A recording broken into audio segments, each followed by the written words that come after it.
যে মারা মাছটা কেমন খেলা করছে দেখেছিস? তুই খাবি? তুই খাবি মা? আমি এই তো দেখিয়েছে। হ্যাঁ, এটা কি মাছ? হ্যাঁ, কি বড় মাছ?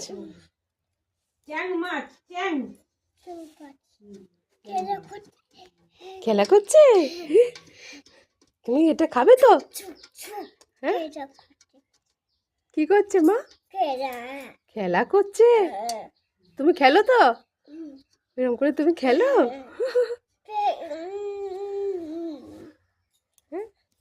দেখেছো মাছটা? দেখেছো কত বড় মাছ? হ্যাঁ, তুমি দেখলে বলে তবে তো ধরতে পেরেছি। তুমি না দেখতে পেলে আমি ধরতে পারতাম? হ্যাঁ, ফেলে দিলে কি করে মাছ